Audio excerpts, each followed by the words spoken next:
Hi friends, ഇന്ന് ഞാൻ ഉണ്ടാക്കുന്നത് ചോറിൻ്റെ കൂടെ സൈഡായിട്ട് കഴിക്കാൻ പറ്റിയ നല്ല ടേസ്റ്റി ആയിട്ടുള്ള ഉരുളക്കിഴങ്ങ് മെഴുക്കുവരട്ടിയാണ്. അപ്പോൾ വീഡിയോയിലേക്ക് പോകുന്നതിന് മുമ്പായി എൻ്റെ ചാനൽ ആദ്യമായാണ് കാണുന്നതെങ്കിൽ പ്ലീസ് ഒന്ന് സബ്സ്ക്രൈബ് ചെയ്യണേ. സബ്സ്ക്രൈബ് ചെയ്യുന്നതിനോടൊപ്പം തന്നെ തൊട്ടടുത്തുള്ള ബെല്ലൈക്കൺ കൂടി ഒന്ന് പ്രസ് ചെയ്ത് കഴിഞ്ഞാൽ ഞാനിടുന്ന വീഡിയോസിൻ്റെയൊക്കെ നോട്ടിഫിക്കേഷൻ നിങ്ങൾക്ക് ലഭിക്കുന്നതായിരിക്കും. അപ്പോൾ നമുക്കിതെങ്ങനെയാണ് ഉണ്ടാക്കണേന്ന് നോക്കിയാലോ. അപ്പോൾ അതിനായിട്ട് ഞാനിവിടെ അത്യാവശ്യം വലിപ്പമുള്ള 3 ഉരുളക്കിഴങ്ങാണ് എടുത്തിരിക്കുന്നത്. എന്നിട്ട് അതിൻ്റെ തൊലിയൊക്കെ ഒന്ന് കളഞ്ഞ് കഴുകി കട്ട് ചെയ്ത് ഇതുപോലെ ഒന്ന് വെള്ളത്തിലിട്ട് വെച്ചിരിക്കുകയാണ്. ഈ ഒരു വലിപ്പത്തിലാണ് കേട്ടോ കട്ട് ചെയ്തെടുത്തിരിക്കുന്നത്.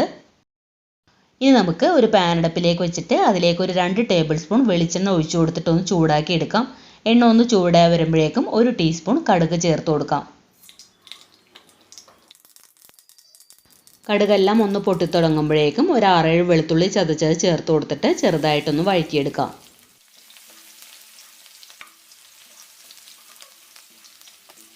വെളുത്തുള്ളി ചേർത്ത് കൊടുത്തിട്ട് ചെറുതായിട്ടൊന്ന് വഴറ്റിയതിന് ശേഷം പിന്നെ നമുക്കിതിലേക്ക് വേണ്ടത് ഒരു 10-12 ചെറിയ ഉള്ളിയാണ്. അത് ഇതുപോലെ ഒന്ന് ചെറുതായിട്ട് അരിഞ്ഞത് ചേർത്ത് കൊടുക്കാം. പിന്നെ എരിവിനനുസരിച്ച് പച്ചമുളക് ചേർക്കാം. അപ്പോൾ ഞാനിവിടെ ഒരു വലിയ പച്ചമുളകാണ് എടുത്തിരിക്കുന്നത്. ഇനി ഇതിലേക്ക് ആവശ്യത്തിന് കറിവേപ്പിലയും കൂടി ചേർത്തിട്ട് എല്ലാം കൂടി നന്നായിട്ടൊന്ന് വഴറ്റിയെടുക്കണം.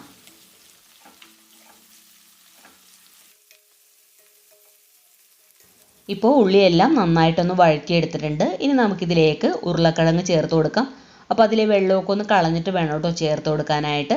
എന്നിട്ട് മീഡിയം ടു ഹൈ ഫ്ലെയിമിൽ വെച്ചിട്ട് 1 മിനിറ്റ് നല്ലതുപോലെ ഒന്ന് ഇളക്കി കൊടുക്കണം. ഇങ്ങനെ എണ്ണയിലിട്ട് ഹൈ ഫ്ലെയിമിൽ നന്നായിട്ടൊന്ന് ഇളക്കി കൊടുത്തു കഴിഞ്ഞാൽ ഉരുളക്കിഴങ്ങ് മെഴുക്ക് പുരട്ടിക്ക് നല്ലൊരു ടേസ്റ്റ് ആയിരിക്കും. അപ്പോൾ 1 മിനിറ്റ് നല്ലതുപോലെ ഒന്ന് ഇളക്കി എടുത്തിട്ടുണ്ട്. ഇനി തീ ലോ ഫ്ലെയിമിലോട്ട് വെച്ചതിന് ശേഷം ഇതിലേക്ക് പൊടികൾ ചേർത്ത് കൊടുക്കാം. അപ്പോൾ അതിനായിട്ട് 1/4 ടീസ്പൂൺ മഞ്ഞൾപ്പൊടി ചേർക്കാം. പിന്നെ 1 ടീസ്പൂൺ ചതച്ച മുളക്, പിന്നെ വേണ്ടത് 1.5 ടീസ്പൂൺ കാശ്മീരി മുളക് പൊടിയാണ്. അപ്പോൾ സാധാരണ എരിവുള്ള മുളക് പൊടിയാണെന്നുണ്ടെങ്കിൽ നമ്മുടെ എരിവിനനുസരിച്ച് ചേർത്ത് കൊടുത്താൽ മതി കേട്ടോ. ഇനി ഇതിലേക്ക് ആവശ്യത്തിന് ഉപ്പും കൂടി ചേർത്തിട്ട് എല്ലാം കൂടി നന്നായിട്ടൊന്ന് ഇളക്കി യോജിപ്പിക്കാം. ഉരുളക്കിഴങ്ങിൽ മസാല എല്ലാം നന്നായിട്ടൊന്ന് പിടിക്കത്തക്ക വിധത്തിൽ വേണം മിക്സ് ചെയ്തെടുക്കാനായിട്ട്. ഇതിപ്പോൾ നന്നായിട്ടൊന്ന് മിക്സ് ചെയ്തെടുത്തിട്ടുണ്ട്. ഇനി നമുക്കിതൊന്ന് മൂടി വെച്ച് വേവിക്കാം. ഏകദേശം ഒരു 8-9 മിനിറ്റ് കൊണ്ട് തന്നെ ഇത് വെന്ത് കിട്ടും. മീഡിയം ടു ലോ ഫ്ലെയിമിൽ വെച്ചിട്ട് വേണം കേട്ടോ വേവിക്കാനായിട്ട്. അപ്പോൾ ഇടയ്ക്ക് ഇതുപോലെ ഒന്ന് തുറന്നിട്ട് ഇളക്കി കൊടുക്കണം കേട്ടോ, അതല്ലാന്നുണ്ടെങ്കിൽ അടിക്ക് പിടിക്കും. അപ്പോൾ അങ്ങനെ ഒരു 3-4 തവണ ഞാനൊന്ന് ഇളക്കി കൊടുത്തിട്ടുണ്ട്. ഇതിപ്പോൾ പാകത്തിന് വെന്ത് വന്നിട്ടുണ്ട്. നമ്മളിതിലേക്ക് വെള്ളം ചേർക്കാത്തത് കൊണ്ട് ഒട്ടും തന്നെ കുഴഞ്ഞു പോകാതെ കിട്ടിയിട്ടുണ്ട്. ഇനി ഇതിലേക്ക് അവസാനമായിട്ട് ഒരല്പം വെളിച്ചെണ്ണ ചേർത്ത് കൊടുക്കാം. അപ്പോൾ ലാസ്റ്റ് ഇതുപോലെ ഒരല്പം വെളിച്ചെണ്ണ ചേർത്ത് കൊടുത്തു കഴിഞ്ഞാൽ നല്ലൊരു ടേസ്റ്റാണ് കേട്ടോ.